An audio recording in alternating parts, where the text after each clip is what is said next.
guys, and welcome back to my YouTube channel.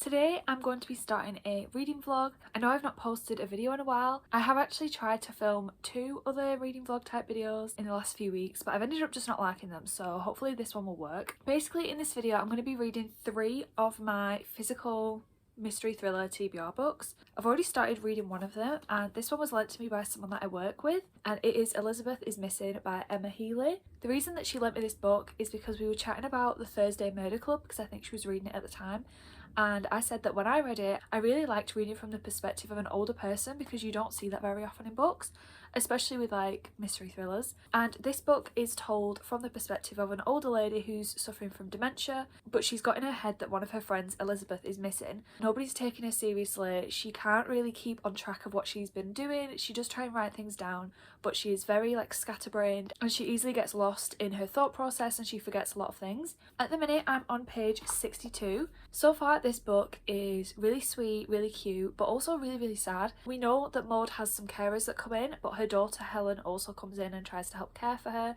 But you can tell that Helen gets really frustrated because Maud is quite difficult to care for and difficult to deal with. But it's just sad because it's not Maud's fault. You get to see how that makes Maud feel. So it's just really sad to see that sort of family dynamic, and also how Maud isn't being taken seriously. But there's also some like comedy elements to it, so sometimes Maud's forgetfulness is kind of made kind of funny. So far it's really sweet, really cute. It's very like cozy mystery. It's not really fully delved into like the mystery yet, but we're also getting flashbacks to Maud's past, and she has a sister who I think is also missing, so we're getting to see that as well. I'm hopefully going to read a big chunk of this today. I won't lie, I've barely been reading. I've been on holiday for a start, so I did read a little bit when I was away, but I didn't actually finish any books because I was just that busy. I'd like basically didn't stop. We were just exploring all day every day. And then when I got back I instantly got into Stardew Valley on my Switch, so I've literally played like, I'm gonna say like 40 hours in the last week, which probably doesn't sound that, is it a lot actually? I've even started dreaming about Stardew Valley, so that's been fun. And I've also been watching The Walking Dead, so I think I watched up to like season 5 maybe when I was younger, and I never finished it, so I've just decided to like rewatch it in my spare time because it's pretty easy watching. I don't really have to concentrate too much because I already know what's going on. So yeah, I've not really been reading a ton. So when I finish this book I'm going to pick 2 of the other books from my shelves downstairs that has my books that I still need to read on it.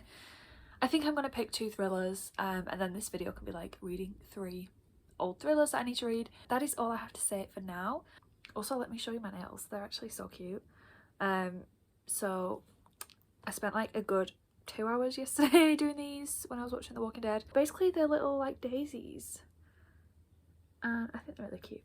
So yeah, that's what I spent 2 hours doing yesterday. I'm going to stop chatting because I've been chatting for ages. I will let you know when I get a little bit further and give you an update. Hi guys, so it's now a few days later and I'm almost finished with Elizabeth is Missing. I haven't had a lot of time to physically read it, but I managed to get the audiobook from my library. I basically have been listening to that every time I'm on my way to work. This book is really cute and I really like it. It's definitely given me a lot of awareness about dementia, just how sad of an illness it is. The whole time I've been reading this book I've just been thinking about what if someone from my family get Alzheimer's. It really is just the most awful illness, not just for the person who's actually experiencing it, but for all the people around them, their family, their friends. It's just really sad. I think the audiobook's really good because the woman narrating it, she sounds like the cutest little old lady. I think I mentioned that this book has dual timelines to it. We're following Maud in the present day as she's an older woman, and then also in the past when she's a child and growing up. And I really like both timelines. I'd say that the past timeline I'm probably a little bit more interested in. I think the mystery surrounding Maud's sister is slightly more interesting than with Elizabeth. I think I'm like 255 pages in. I've got like less than an hour left on the audiobook. I actually might try and finish this book. Will I have time to read it before I go to work? Probably not. I will definitely finish this book today because I'll finish listening to the audiobook on the way to work, and I will let you know what I think when I finish it. At the minute I think I'm going to settle between like a 3 and a 4, depending on how it ends. Could bump it up to a 4. But at the minute I'm thinking like maybe 3.5. Although I am enjoying it and I really like the portrayal of Alzheimer's in this book, I don't feel super attached to any of the characters except for Maud herself. So I suppose it depends on how the book ends and whether it makes me emotional. I don't know. Hi guys, so I'm literally just about to go out. I've already put my coat on and I remembered that I haven't updated this video. So basically I finished Elizabeth is Missing. I've given it a 3 out of 5 because I did like the book, but I feel like the ending didn't like super sell it for me. It was left pretty ambiguous, so I'm not sure how I feel about it. I enjoyed it, didn't love it, and I'm easily gonna be able to like move on to the next book and find something else. But at least I now am able to give it back to my friend at work. And that is one of the books off my TBR shelf. I feel like I will probably talk about it more in my wrap-up video, but yeah, I just want to tell you about my next book now. So I've decided to start reading Night Swim by Megan Goldin, I think.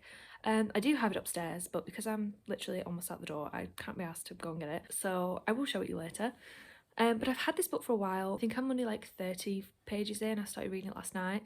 And I like it so far. So this book, we're following this podcast host called Rachel, and she's had this really successful podcast. She's had 2 seasons of it, and she's decided to start her 3rd season focusing on this rape trial. And as she's on the way to wherever this rape trial is taking place, she gets this anonymous note on her car, and it's from this girl saying, "Rachel, I really need you to help me." She says that her sister died, everyone believed it to be a suicide, but she is adamant that she was murdered and that the killer will be at this rape trial, or they will be involved somehow.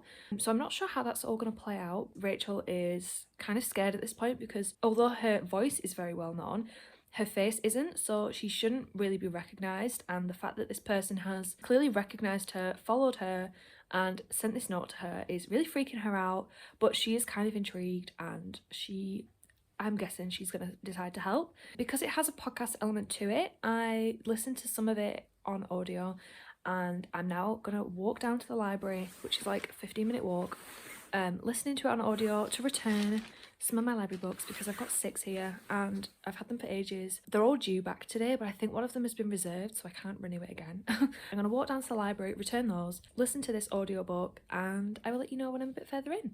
Hi guys, I have an update for you. First update, I now have a retainer in, so if I start sounding like I have a lisp, it's because of that. I have just come back from a half training day at work. It was really scary because I had to do a presentation, so I knew that my presentation was going to be at like 10 o'clock. I got there at like 7 because I was doing other things first, and then straight away they were like, okay, do this presentation now. I didn't have my PowerPoint, I just had it on like notes. Didn't have my PowerPoint, didn't have anything, wasn't prepared, still had my retainer in, so I was like nervous as well because of that, and it just went horribly. It didn't go horribly. My manager was watching and she said like it was fine, but I sounded a bit like nervous and unsure. Then I had my proper one at 10 with like a completely different set of people, and that one went so much better. I had taken my retainer out, so I knew I was going to speak fine. I had my PowerPoint up so I could like go off that, and yeah, overall it was just so much better. So now I'm home and it's like midday, but I do feel really proud of myself and I'm really excited because I'm gonna have straight teeth again soon. Anyway, aside from that, in terms of reading, I'd say I'm like almost halfway through the Night Swim. So far I really like this book. It is good to listen to on audio as well. I've sort of been doing both, but I have been reading this in bed, which actually feels really nice because it's been a long time since I've like sat down and read like chunks of a book every night. So far in this book, obviously we're following this podcast. We haven't actually started the trial yet. She's been like talking to people getting ready for the trial, and then she's been getting these weird messages from this girl who's saying, I want you to investigate my sister's death.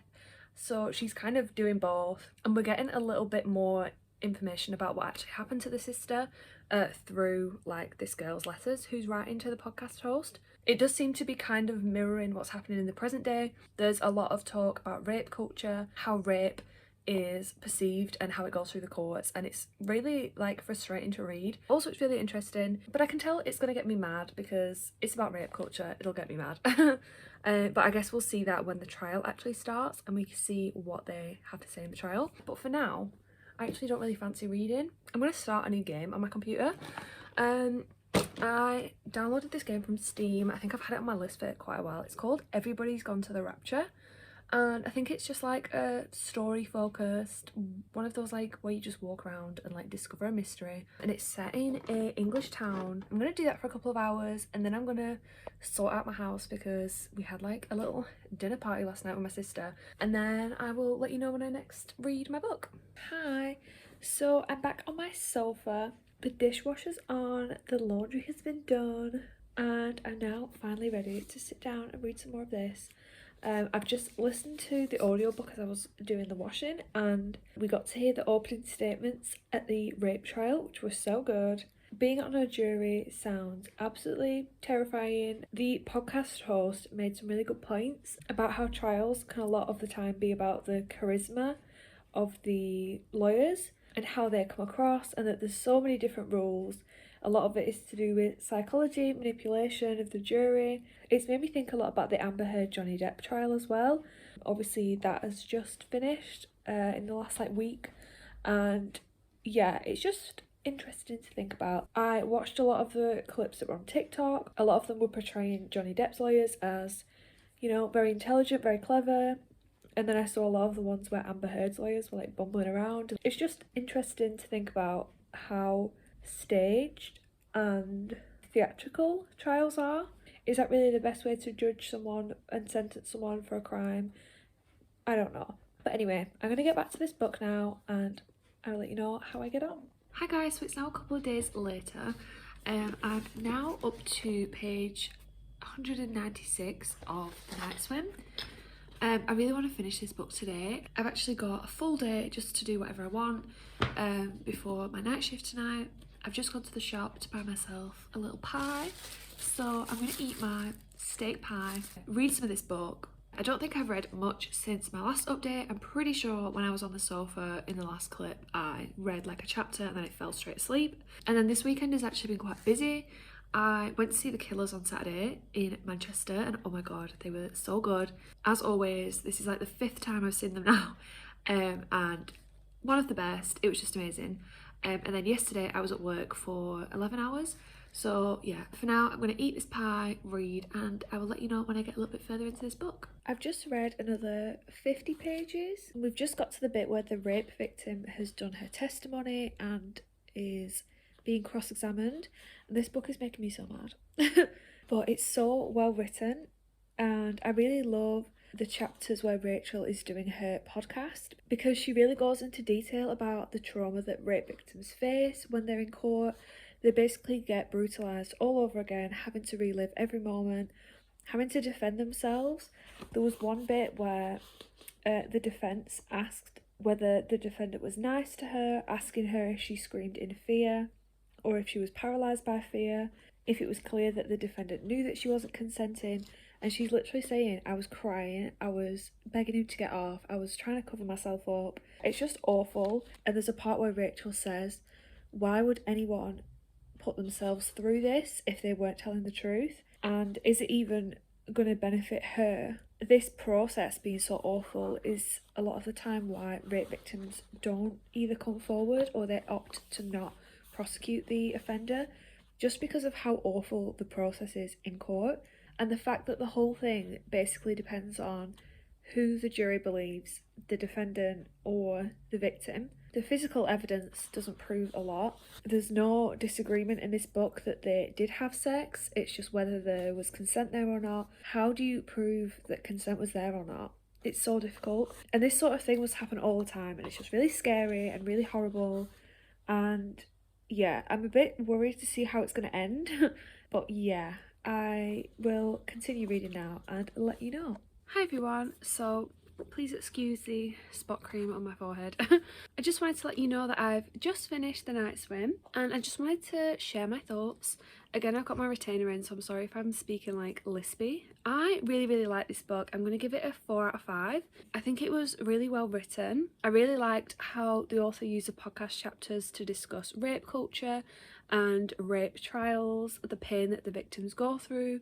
I kind of mentioned all this earlier, but yeah, I thought those chapters were just done so well. We're following two timelines in this book, so we're following Rachel in the present day covering this rape trial, and also we're seeing letters from this girl called Hannah, letters that she is sending to Rachel trying to convince her to look into this murder, well, look into a suspected murder of her sister, who is believed to have committed suicide. I actually preferred Hannah's storyline. I felt a little bit more emotionally connected to her sister's story than I did the rape trial, even though I really liked both of them. I just thought the story about Jenny and her supposed suicide was so heartbreaking, really emotional. When it gets to like that final bit about what actually happened that night, I was just so upset, and I had to like put it down and was just like, oh, this is just horrible. Obviously this book does mention rape quite a lot, but nothing is ever that graphic, nothing is described overly. There's a lot packed in this book. It did give me that angry, visceral reaction that I thought it would.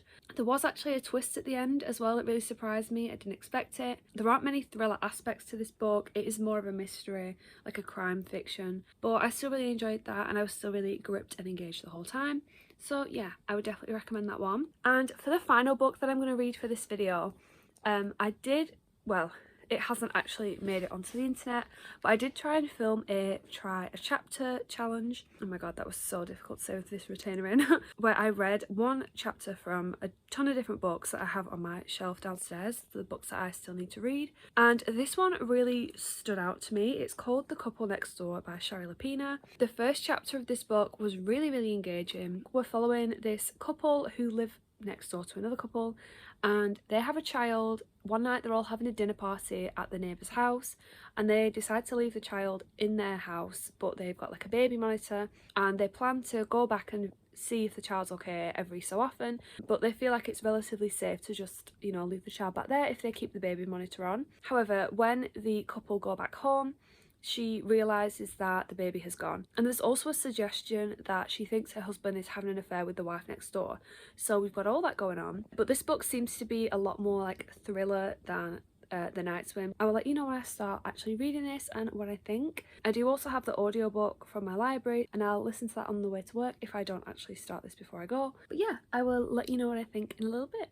Hi guys, so it's now a couple of days later and I have a little update about this book. So I'd say I'm about a third of the way through now. I'm enjoying it, but I'm not loving it. I feel like it's a little bit slow. I don't really like the detective perspective in this book. I don't really know why. I feel like when I read domestic thrillers like this, I always like it to be first person and like flick between different characters or just stick to one. But with this one, it's more of a third person style narrative, and we're following the detectives quite a lot who are investigating the disappearance of this baby. So I feel like I'm not really engaging with the characters very much because I don't know what they're going through. When I read the first chapter of this book, I thought we'd be following Anne, who is the mother of the baby, because that chapter is from her perspective. We do flick between Anne, her husband Marco, and then we've also just got a little bit from Cynthia, who's the neighbour next door. But overall it is mainly from the detective, and I'm just finding it a little bit boring at the minute. I guess that is to keep up the mystery because we don't know who to trust. We don't know if the couples involved are suspects themselves, and I suppose if we were following from their perspective it would be maybe a little bit more obvious. But yeah, I'm just feeling like it's a little bit boring and slow at the minute, but I do want to try and finish this book today. It's not a very long book, and I've only got like 5 hours on the audio. I've got the whole day to do whatever I want basically, so I'm thinking that I'll just have the audio on in the background of anything that I'm doing, and then I'll also read a bit of it as well physically. What am I going to do today? So far I've booked a holiday to Prague. So I've sorted that out. I'm going to London tomorrow to see Moulin Rouge, so I need to like pack my bag for that, get ready. I'm also in the mood to start with my fitness and stuff again, which has never really been a thing, but I did have a phase a few months ago where I was going to the gym kind of regularly. So I want to do like a at-home Pilates workout because I've seen loads about it on TikTok, and then I'm going to go to the gym later and do a run. So yeah, I've got a busy day planned, but hopefully I'll be able to finish this book today, and hopefully I'll be able to finish this vlog before I go away and finally get something actually uploaded. So yeah, I will let you know when I get a bit further and see if it's improving a little bit, because at the minute it's very like 3-star middle of the road sort of book, but hopefully it can get better from here. Hi guys, so I'm now 2/3 of the way through the book, and I do feel like it's getting better as it's going on. We learnt something out quite soon after my last update actually, so probably like the third of the way mark, which just made the story way more interesting. We're at a point now where everything seems to be going wrong, and now I'm starting to think that the third person narrative is actually quite a good way to tell this story, because we're able to see little snapshots of everyone's perspectives, which is quite telling about like what everyone's motives are. And yeah, I'm enjoying it a little bit more now. I think I've only got like 2.5 hours left of the audiobook.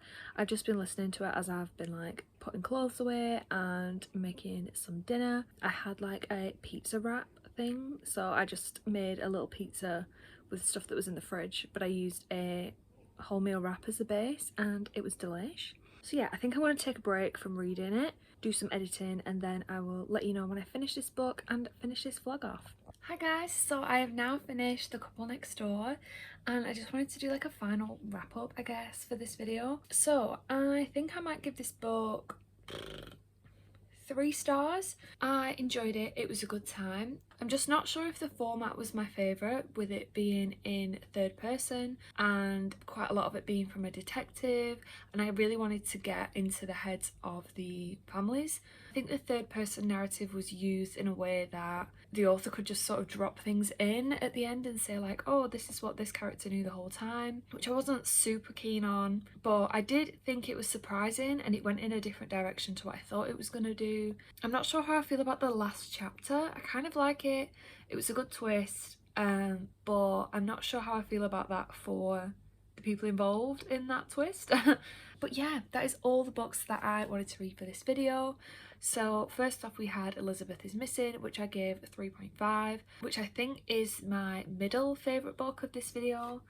I think I'm going to say that this is a 3-star, and it is my least favourite just because it was like a good time but it's nothing memorable. And then my favourite book of this video is The Night Swim, which I'm going to give 4 stars. I just feel like that had a lot more substance to it. I was really intrigued in the mystery of that book. I was emotionally connected. I was a little bit emotionally connected with Elizabeth is Missing, but then the mysteries sort of let that down, whereas The Night Swim had both of those things, which I really enjoyed. That is all I have to say. Thank you for watching this video. Please subscribe if you want to see more. Let me know in the comments what you want to see more of, or just to tell me to actually keep posting videos regularly because I'm not so good at that. But hope you've enjoyed this one, and I hope to see you in the next one. Bye!